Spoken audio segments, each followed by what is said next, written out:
What's going on, everybody? Geek here with a video, a semi-serious one. I would love to get some feedback on in the comments below or on Twitter, wherever you want to hit me up, or in our Discord.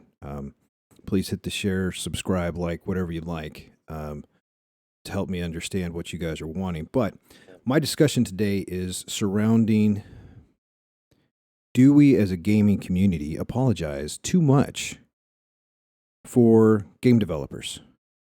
I can't remember the last time we had a game come out that was by a AAA studio or even an up-and-coming studio that didn't have problems at release.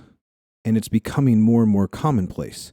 And then when you go watch Twitter feeds and threads when they're coming out and YouTube videos, people are making excuses for the very poor development and testing and troubleshooting that's done beforehand. The reason that I'm bringing this up and it spurred it was yesterday's launch of Destiny's 2 Season of the Slicer, or as many memes popped out, Season of the Honeydew, or chicken eating honeydew. I get them confused a little bit, but this is the 14th season for Bungie. But we have come to know and come to expect that almost every single season there are going to be launch issues, reset issues, and all the above. An example, yesterday's season launch, they did preparatory work on Friday last week to get ready for this launch. But even yesterday, it was so filled with issues and problems that many people were crashing to desktop. You couldn't go anywhere. For those of us that were lucky enough when it reset to be able to go do the initial mission and then go see the really cool reuse or repurposing of the Scourge of the Past final boss area, which was awesome, by the way. And this is not me saying that the season isn't going well. I do have a different video that I'm going to bring out on that one because I have some good thoughts and some bad thoughts on it. But in this case, I want to specifically think, are we letting developers off too easy? I mean, we look at many of the games. Returnal, which is a standalone game, not multiplayer, doesn't cross-platform or anything like that. Single platform. And they had to patch within a day or two to take care of issues on their own platform where people couldn't play. Why wasn't that done in troubleshooting, in pre-launch, in a demo or something? You look at Outriders, and I have more game time in Outriders demo than I do in actual gameplay since the game went live. You know, we all thought that they were doing well because they were doing a month-long demo. But lo and behold, Outriders, people that can fly, you made a mistake. Instead of actually letting us demo what the game was going to be live in, you gave us a slightly different release and one that was using DirectX 11 instead of DirectX 12. But Destiny and Outriders are not the only examples. Neither is Returnals. Look at Cyberpunk 2077. World of Warcraft. Blizzard's been doing this for 20-something years. Okay? 20-freaking-something years they've been doing this. And they're still having issues. It's not overly complicated. As a as a cybersecurity guy that's been doing this for 17 years and in networking and computers and all that stuff from enterprise level for over 20, I can tell you right now, if I did a job and I presented it at 80% or even 90%, and those 10% of the issues impacted my revenue, impacted my ability, my company's ability, my enterprise's ability to earn money and stay afloat, I would not only be terminated, but the project would probably be replaced. Just saying. But as a community, we keep apologizing for these for the developers. Oh, it's okay. There's multiple teams. They're working on multiple things. Like I'll bring up the what'll I say? Shall I say, one of the threads from yesterday where they were talking about, don't worry about it. They pointed out there was a honeydew issue, and then they pointed out that there was an issue with people being able to buy the season pass. Well, you know what? When you do that, yes, we blatantly know there's multiple teams at Bungie probably working pretty hard on it. However, when you tweet it out and you say, we're working on this one, when there's been no updates to the Honeydew one in quite some time, people are going to think you care more about the money than about getting the game working for the people that have already paid to play the game. Yes, part of the game is free to play. And the season pass, personally, I think is worth worthless at this point in time. It's a complete joke. Again, I'm going to do a different video.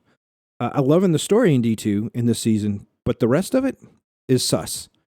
But my problem right here is how often do we let them off? And as long as we keep buying into it, no matter what game comes out, no matter what we play, they're going to keep getting away with it. And they're going to keep doing it and saying, oh, you know what? Our communities are going to forgive us.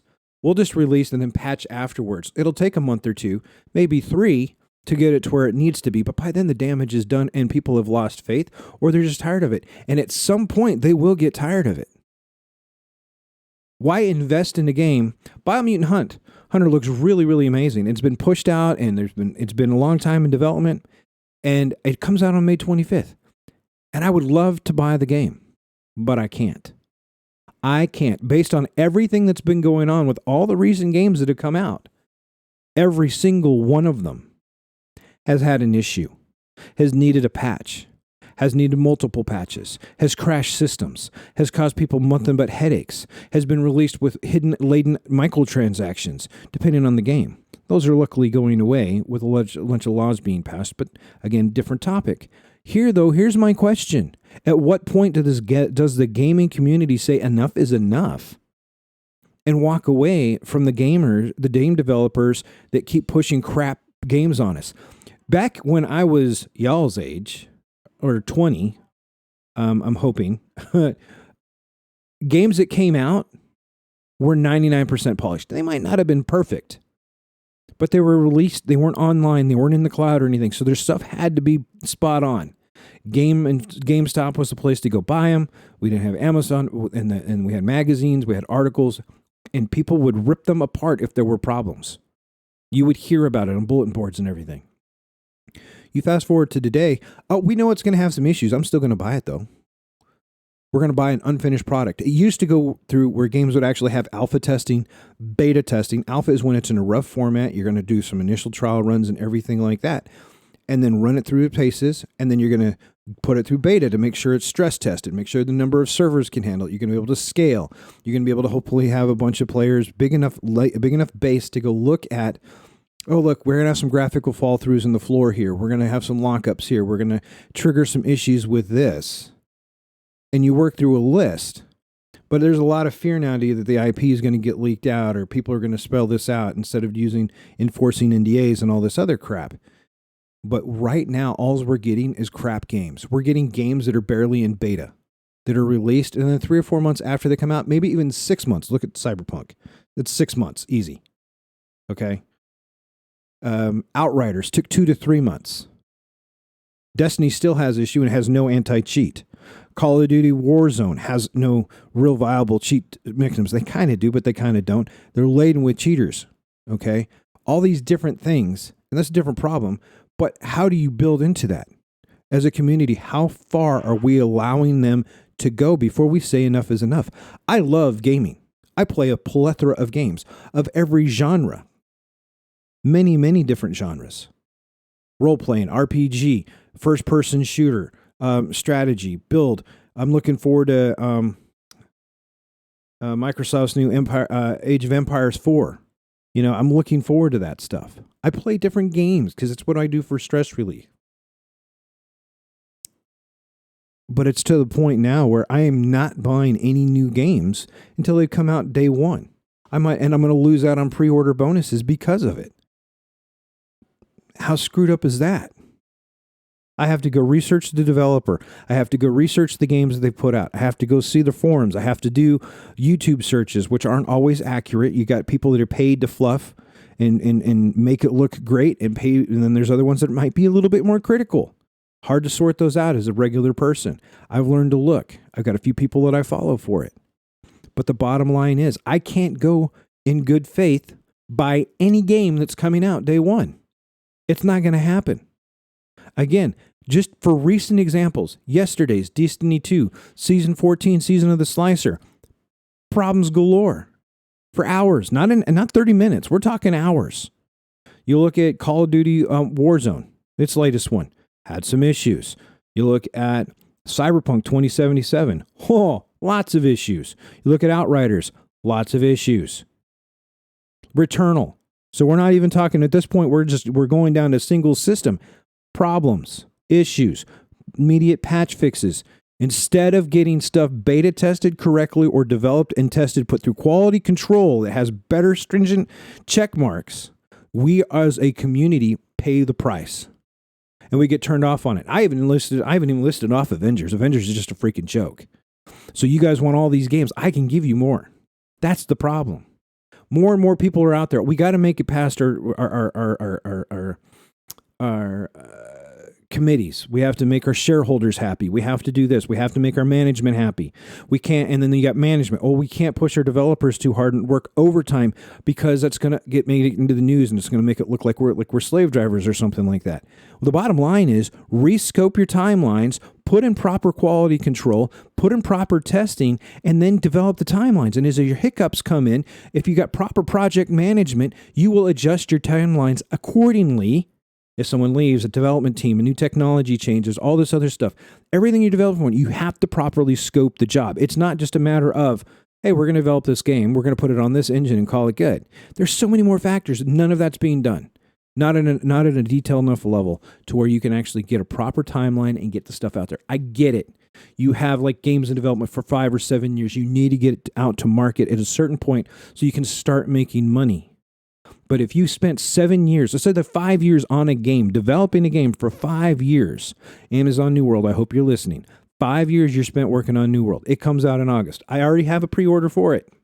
It's one of the last pre-orders that I did. If it means, and I know you pushed it back a year, if it means you have to push it back a couple more months, I would say take the hit. Because if you release a product that's complete crap, then this is your major flagship. Look what happened with Crucible. Okay? You had to pull it.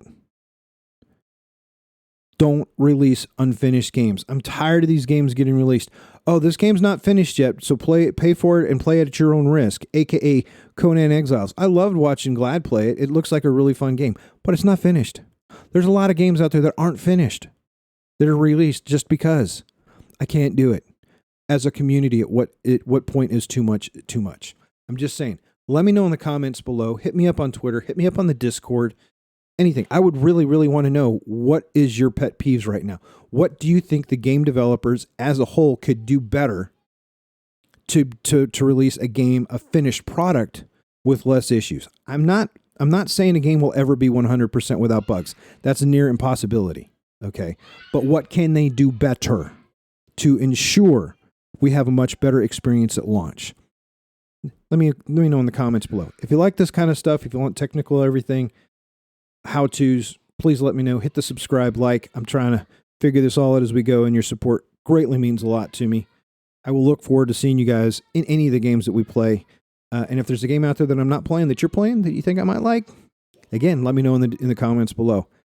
You guys are fantastic. I will see you all in game. And until then, please stay safe.